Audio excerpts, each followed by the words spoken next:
ವೀಕ್ಷಕರೇ, ವೇದಗಳ ಪ್ರಕಾರ ಕೈಲಾಸ ಪರ್ವತವು ಸಾಕ್ಷಾತ್ ಶಿವನೇ ನೆಲೆಸಿದ್ದ ಸ್ಥಳವಾಗಿದೆ. ಈ ಒಂದು ಪರ್ವತವನ್ನು ಈವರೆಗೂ ಯಾರಿಗೂ ಏರಲು ಸಾಧ್ಯವಾಗಿಲ್ಲ. ಯಾವುದೇ ಹೆಲಿಕಾಪ್ಟರ್ ಆಗಲಿ ಅಥವಾ ವಿಮಾನವಾಗಲಿ ಅದರ ಶಿಖರವನ್ನು ಇನ್ನೂ ಮುಟ್ಟಿಲ್ಲ. ಆದರೆ ವಿಜ್ಞಾನಿಗಳು ಅಲ್ಲಿ ಅನೇಕ ವಿಚಿತ್ರ ಘಟನೆಗಳನ್ನು ನೋಡಿದ್ದಾರೆ.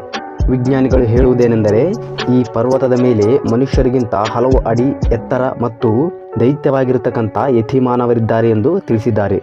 ಕೈಲಾಸ ಪರ್ವತದ ಮೇಲಿನಿಂದ ಕೇಳಿಬರುವ ಢಮರು ಶಬ್ದವು ಎಲ್ಲರನ್ನೂ ಆಶ್ಚರ್ಯಗೊಳಪಡಿಸಿದೆ. ಇದಕ್ಕಾಗಿ 2015ರಲ್ಲಿ ನಾಸಾದ ವಿಜ್ಞಾನಿಗಳು ಗೂಗಲ್ ಅರ್ಥ್ನಂತಹ ಟೆಕ್ನಾಲಜಿ ಹೊಂದಿರುವ ಉಪಗ್ರಹಗಳ ಮೂಲಕ ಕೈಲಾಸ ಪರ್ವತದ ಮಾನಸ ಸರೋವರವನ್ನು ಅಧ್ಯಯನ ಮಾಡಲು ಪ್ರಾರಂಭಿಸಿದರು. ಕೈಲಾಸ ಪರ್ವತಕ್ಕೆ ಸಂಬಂಧಿಸಿದ ಈ ರಹಸ್ಯಗಳ ಬಗ್ಗೆ ಮತ್ತಷ್ಟು ಅಧ್ಯಯನ ಮಾಡಲು ಹೊರಟಾಗ ಗೂಗಲ್ ಅರ್ಥ್ನಿಂದ ತೆಗೆದಂಥ ಒಂದಷ್ಟು ಚಿತ್ರಗಳು ನಾಸಾದ ವಿಜ್ಞಾನಿಗಳನ್ನು ಹಾಗೂ ಪ್ರಪಂಚವನ್ನು ಅಚ್ಚರಿಗೊಳಿಸಿತ್ತು. ಈ ಒಂದು ವಿಷಯವು ಈ ಚಿತ್ರವನ್ನು ನಾಸಾ ಬಿಡುಗಡೆ ಮಾಡಿದ ಕೆಲವೇ ಕ್ಷಣಗಳಲ್ಲಿ ತುಂಬಾ ವೈರಲ್ ಆಗಲು ಪ್ರಾರಂಭಿಸಿತು ಮತ್ತು ಎಲ್ಲ ಸುದ್ದಿವಾಹಿನಿಗಳು ಇದನ್ನು ಹೇಳಲು ಪ್ರಾರಂಭಿಸಿದವು. ವೀಕ್ಷಕರೇ, ಆ ಚಿತ್ರಗಳೇನು, ಅದರಲ್ಲಿ ಬಯಲಾದಂಥ ರಹಸ್ಯಗಳೇನು ಎನ್ನುವುದನ್ನು ತಿಳಿದುಕೊಳ್ಳೋಣ. ಅದಕ್ಕೂ ಮುಂಚೆ ಚಾನಲ್ಗೆ ಯಾರು ಸಬ್ಸ್ಕ್ರೈಬ್ ಆಗಿಲ್ಲವೋ ಸಬ್ಸ್ಕ್ರೈಬ್ ಆಗಿ ಮತ್ತು ವಿಡಿಯೋನ ಕೊನೆಯವರೆಗೂ ನೋಡಿ. ವೀಕ್ಷಕರೇ, ಪೌರಾಣಿಕ ನಂಬಿಕೆಯ ಪ್ರಕಾರ ಕೈಲಾಸ ಪರ್ವತವು ಭಗವಂತನ ವಾಸಸ್ಥಳವಾಗಿದೆ. ಕೈಲಾಸ ಪರ್ವತವು ಗಂಗಾ ನದಿ ಹುಟ್ಟುವಂಥ ಸ್ಥಳವಾಗಿದೆ.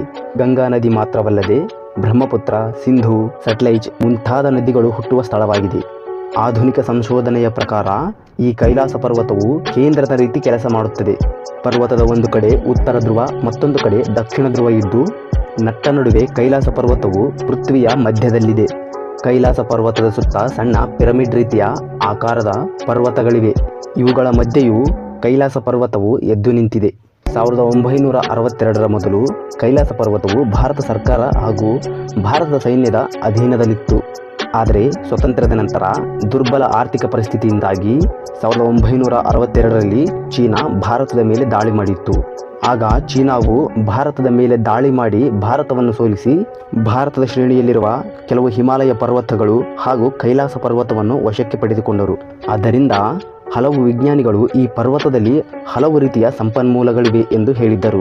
ಆದ್ದರಿಂದ ಚೀನಾ ದೇಶವು ಆ ಸಂಪನ್ಮೂಲಗಳನ್ನು ಹುಡುಕಲು ಈ ಪರ್ವತವನ್ನು ಏರಲು ಪ್ರಯತ್ನ ಮಾಡಿತು.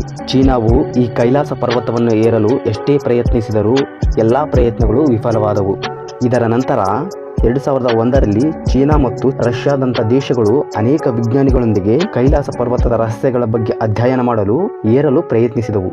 ಆದರೂ ಕೂಡ ಕೈಲಾಸ ಪರ್ವತವನ್ನು ಏರಲು ಮಾಡಿದ ಎಲ್ಲ ಪ್ರಯತ್ನಗಳು ವಿಫಲಗೊಂಡವು. ಅನ್ನು ಏರುವಂಥ ವಿಜ್ಞಾನಿಗಳು ಅನೇಕ ವಿಚಿತ್ರ ಘಟನೆಗಳನ್ನು ನೋಡಿದ್ದೇವೆ ಎಂದು ಹೇಳಿದರು. ನಾವು ಕೈಲಾಸ ಪರ್ವತವನ್ನು ಏರಲು ಪ್ರಯತ್ನ ಪಟ್ಟಾಗ ಆಕಾಶವು ಸಂಪೂರ್ಣ ಸ್ವಚ್ಛವಾಗಿತ್ತು. ಆದರೆ ಮೇಲೇರಿದಂತೆ ಇದ್ದಕ್ಕಿದ್ದ ಹಾಗೆ ಭಾರೀ ಹಿಮಪಾತ ಶುರುವಾಯಿತು. ಈ ಹಿಮಪಾತದಿಂದ ಮೇಲೇರುವ ದಾರಿಯೂ ಮುಚ್ಚಿಹೋಯಿತು ಮತ್ತು ಯಾರೋ ನಮ್ಮನ್ನು ಮೇಲಿಂದ ಮೇಲಕ್ಕೆ ಏರದಂತೆ ತಡೆದಂತಾಯಿತು ಮತ್ತು ಯಾರೋ ಆ ಪರ್ವತದ ಮೇಲೆ ನಿಂತು ಇಲ್ಲಿಂದ ದೂರ ಇರಿ ಎಂದು ಕೂಗಿದಂತೆ ಭಾಸವಾಯಿತು ಎಂದು ಪರ್ವತಾರೋಹಣ ಮಾಡುವ ಹಿರಿಯ ವಿಜ್ಞಾನಿಗಳಲ್ಲಿ ಒಬ್ಬರಾದ RC ವಿಲ್ಸನ್ ರವರು ಹೇಳಿದರು.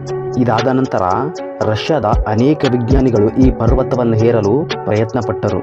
ಆದರೆ ಎಲ್ಲ ಪ್ರಯತ್ನಗಳು ಕೂಡ ವಿಫಲವಾದವು. ಪ್ರಪಂಚದ ಅನೇಕ ಪರ್ವತಾರೋಹಿಗಳು ಪ್ರಪಂಚದಲ್ಲೇ ಯಾರೂ ಕೂಡ ಏರದ ಪರ್ವತ ಶ್ರೇಣಿ ಈ ಕೈಲಾಸ ಪರ್ವತವಾಗಿದೆ ಎಂದು ಹೇಳಿದರು.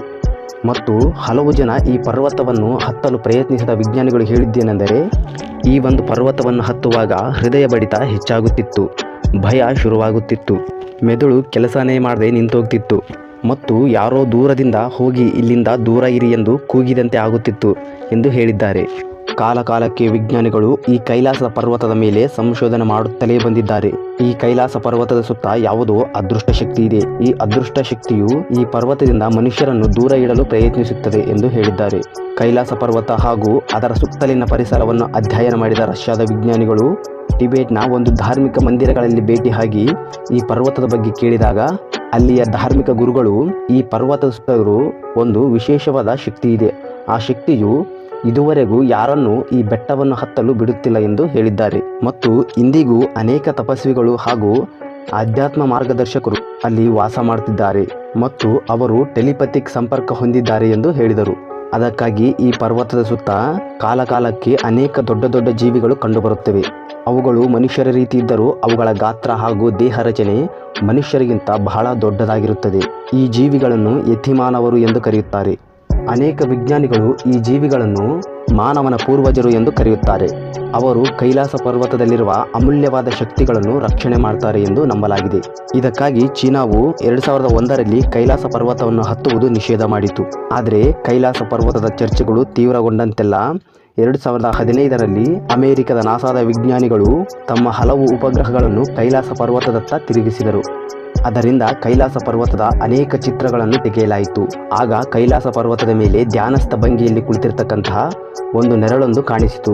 ಇದು ಶಿವನ ನೆರಳೆ ಎಂದು ಹಲವರು ನಂಬಿದ್ದಾರೆ. ಈ ಒಂದು ಚಿತ್ರವನ್ನು ಬಿಡುಗಡೆ ಮಾಡಿದ ನಾಸಾವು ಹಲವಾರು ರೀತಿಯ ಚಿತ್ರಗಳನ್ನು ತೆಗೆದಿರುತ್ತದೆ. ಅವು ವಿಭಿನ್ನ ರೂಪಗಳಲ್ಲಿ ಕಂಡುಬರುತ್ತವೆ. ಇದು ಶಿವನ ಪ್ರತಿಬಿಂಬವೇ ಎಂದು ಹಲವರು ನಂಬಿದ್ದಾರೆ. ಈ ಚಿತ್ರವನ್ನು ಪ್ರಕಟಿಸಿದಾಗ ಅವು ತಕ್ಷಣವೇ ಪ್ರಪಂಚದಾದ್ಯಂತ ಸುದ್ದಿಯಾದವು. ವೀಕ್ಷಕರೇ, ಇವತ್ತಿಗೂ ಕೂಡ ಕೈಲಾಸ ಪರ್ವತ ಅಥವಾ ಮಾನಸ ಸರೋವರದ ಸುತ್ತಮುತ್ತಲಿನ ಪ್ರದೇಶಕ್ಕೆ ಹೋದರೆ ಪ್ರಪಂಚದ ಅತ್ಯಂತ ನಿಶ್ಶಬ್ದ ಸ್ಥಳವಾದ ಆ ಸ್ಥಳದಲ್ಲಿ ತುಂಬಾ ನಿಧಾನವಾದ ಸ್ವರದ ಮೂಲಕ ನಿರಂತರವಾಗಿ ಓಂ ಎನ್ನುವ ಶಬ್ದ ಕೇಳಬಹುದು. ಹಾಗೆ ಸೇಮ್ ಡಮರುಗದ ರೀತಿಯೇ ಒಂದು ಶಬ್ದ ಕೇಳಿ ಬರುತ್ತದೆ.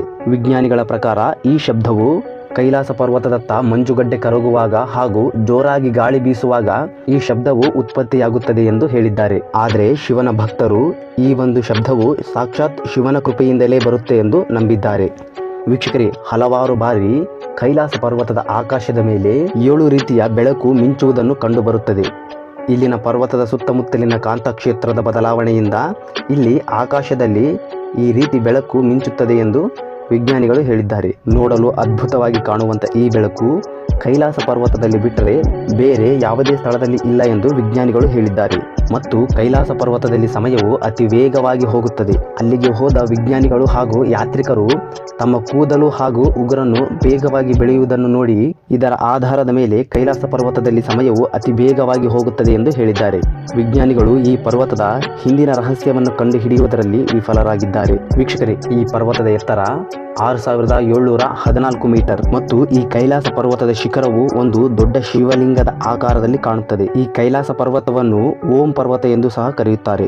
ಯಾಕಂದ್ರೆ ಯಾತ್ರಿಕರು ಕೈಲಾಸ ಪರ್ವತದ ಹತ್ತಿರ ಬಂದಂತೆಲ್ಲ ಓಂ ಶಬ್ದ ಕೇಳಿ ಬರುತ್ತದೆ. ಶಿವನ ವಾಸಸ್ಥಳವಾದ ಈ ಸ್ಥಳದಲ್ಲಿ ಒಂದು ಅದ್ಭುತ ರೀತಿಯ ಶಾಂತಿ ಭಾವನೆ ಕೊಡುತ್ತದೆ ಎಂದು ಹೇಳಿದ್ದಾರೆ. ವೀಕ್ಷಕರೇ, ಇದಾಗಿತ್ತು ಕೈಲಾಸ ಪರ್ವತದ ಬಗ್ಗೆ ಸ್ವಲ್ಪ ಮಾಹಿತಿ.